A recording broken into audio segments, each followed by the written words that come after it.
Welcome to Business Notes. I'm your host, Diane Bogino. Our guest today is Richard Kirby. Richard is an executive coach whose passion is helping corporate executives improve their careers and helping small business owners improve their profitability and quality of life. He loves seeing the positive benefits his clients achieve through thinking, planning, and acting more strategically. Richard's strategic skills have been developed over a 20-plus year corporate career and during his 19 years as an executive coach. Richard holds a BS in electrical engineering and is both a certified management consultant and a board certified coach. Richard, thank you for being on the show today and welcome to Business Notes. Thank you, Diane. I appreciate you reaching out and giving me this opportunity. I haven't seen you in a while. I'm happy to be on here. Yeah, it's great to see you. It's my pleasure. So, Richard, tell us, how did you get from serving a mix of corporate executives and small business owners? Well, I was in corporate America for about 25 years, and I started in engineering, moved into HR training and development, eventually into marketing, and ultimately into sales. And so I had a fairly unusual career journey. It was very broad. And in 2001, I was in my best job I'd ever had, making the most money. And then the recession hit and my industry got in real trouble. There was a lot of layoffs. So I decided I wanted to go out and work for myself rather than face the possibility that I would be struggling in a struggling industry for a while. Decided, because of my focus in my life, aside from doing my job, had been advancing my career, that maybe I could help some people in that area. So I took my own advice and went out and got a coach, paid him $30,000 and said, I want to know everything you've learned over your 15 or 20 years of coaching experience, drain his brain, basically. And so I got into the career coaching field 19 years ago. And then 6 years ago, I was approached by Vistage International, which is a business coaching organization. And I ended up going through their training and started a small business group here in Atlanta. And that's the only small business group actually in Vistage in the city in Metro. Oh, that's quite a distinction. Good for you. Yeah. Richard, I mentioned in the introduction that you help your clients to think more strategically. Can you give us an example of that?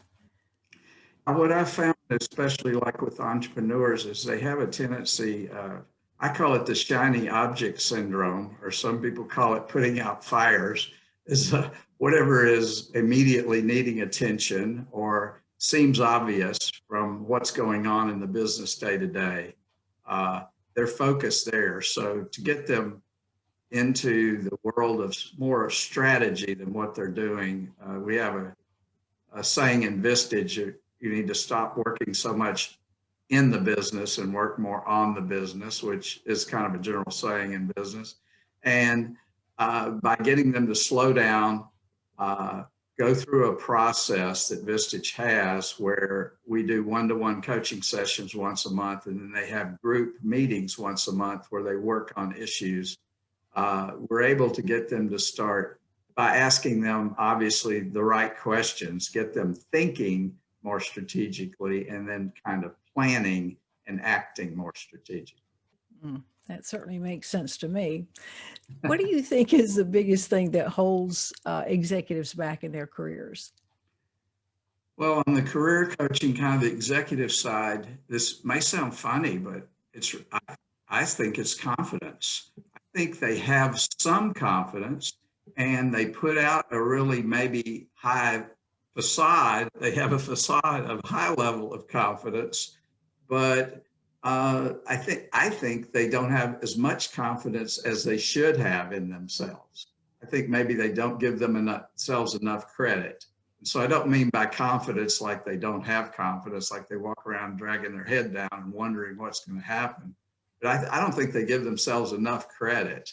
And so part of my role with executives is to help them understand and believe you could achieve a lot more in the future than you have achieved so far. You have a lot more to give and a lot more potential and value maybe than what you've been thinking of. So, by helping them become more self-confident and think bigger. I have my buzz phrase, or kind of my formula, since I'm from engineering, is for me, and what I do is inspirational plus analytical equals inevitable. So first, the inspirational part, to believe and strive for more, then the analytical and the strategic to come up with what to do differently to achieve more. Is that the K factor, what you just talked about? Yeah, that's sort of a marketing thing that Yeah, well, I like that marketing though. consultant can. Thank you. So I see the K factor as I'm the the person who comes in and is a disruptive force in a positive way to change the track or the thinking they have. Yeah, that's right. Because, good coaching questions, as you know, is what if you don't do this? Or how much better could it be if you do this? Mhm. Which people don't stop to think about. As you say, it's not always just the confidence, it's making them stop and think for a minute and take, analyze exactly what could happen in a more positive way if they use you for a coach. Absolutely. I will hear the reasons. Sometimes you ask the questions and you'll have the quote reasons why this can't be done or whatever. And unfortunately for them as their coach, I have a belief that, that anything, I believe anything can be overcome. Maybe that's overly optimistic, but that's the way I approach things is, okay, let's outline all the reasons, but now let's figure out how to avoid those reasons being a limiting factor. Yes, yes. And so, of course, what do you think is the biggest thing holding entrepreneurs back? What is their biggest block? Um, it's probably not the opposite, but I think the opposite. Sometimes they have more confidence but lack discipline and lack experience. So discipline is always a word that comes to mind for me. The way you work more on the business instead of in the business is you have to have some discipline to not let the shiny objects distract you.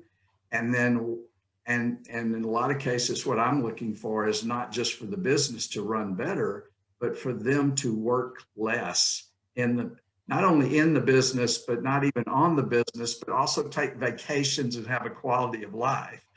So you might say you go from working in the business to spending more time working on the business, eventually spending more time not in the business. So ideally, I would love for business owners I coach to be able to go on a 2 or 3 week vacation and call in once in the middle of the vacation and go, how are things going? And somebody say, everything's fine, no problems. Finish your vacation. Yeah, that would be great. So, Richard, I noticed a couple of your blogs, you mentioned that you have a kind of a flow chart with 20 critical hiring steps that you have developed. Tell the audience a little bit about that. And if they can get a copy of that, that would be great. Where could they go? If they want to email me, richard@richardkirby.net.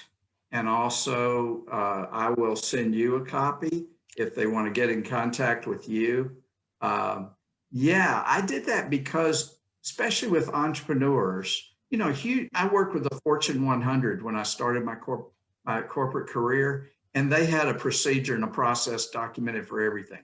It may not have worked very well, but they had it all documented. You get to an entrepreneur, it's the exact opposite. There's very little documented or not enough documented.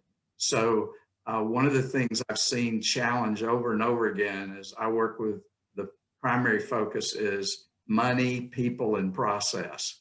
So when you get to the people part of it, hiring the right person in a small business, if you only have 10 employees, one bad apple can spoil a whole bunch. If you have 1,000 employees, the one bad apple can only do a certain amount of damage and you can work around them.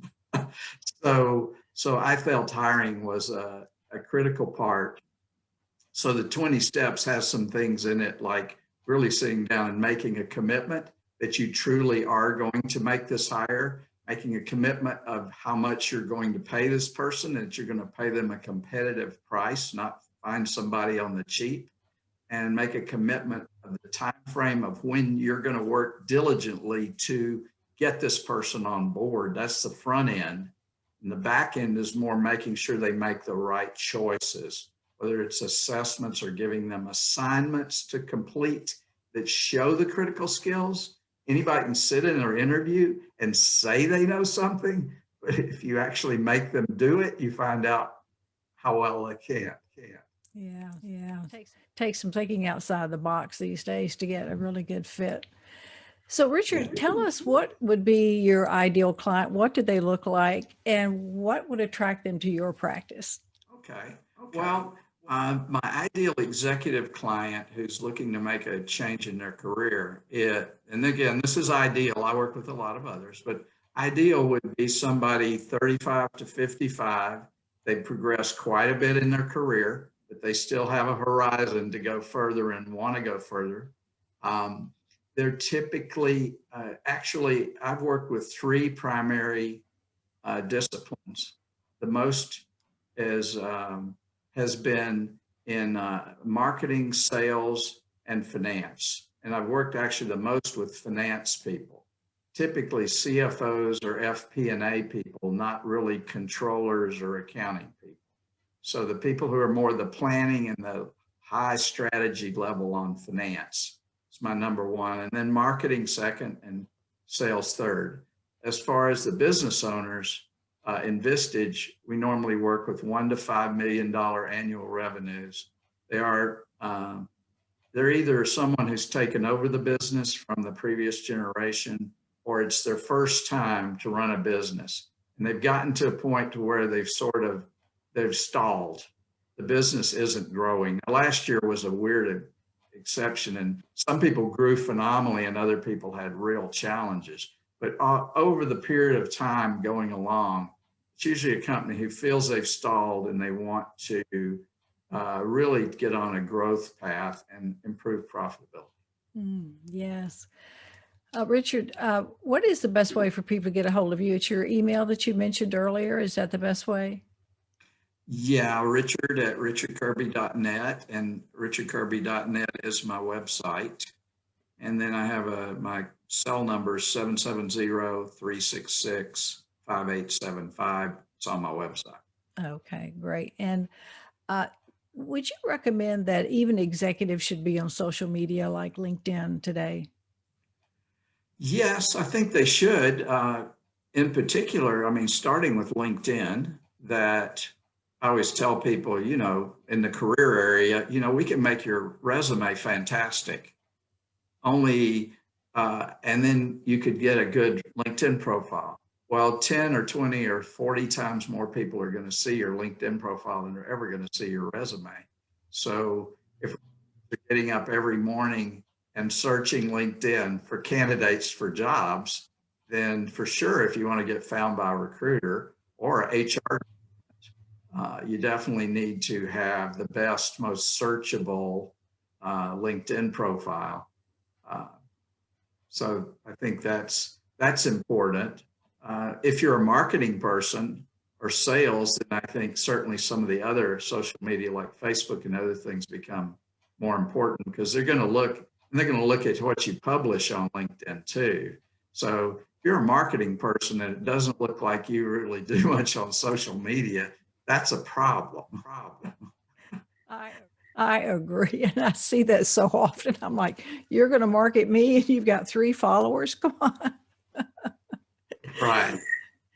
Richard, thank you so much for being on the show today. You really do bring, I think, some strong systems and formulas for both executives and business owners to be successful today. Thank you for bringing your wisdom to the audience. Oh, you're very welcome. Thank you for having me, Diane. I really appreciate it. You're welcome. Thank you for watching Business Notes. We've been speaking with Richard Kirby, certified management consultant and board certified coach. I'm your host, Diane Bogino, bringing you business ideas you can bank on.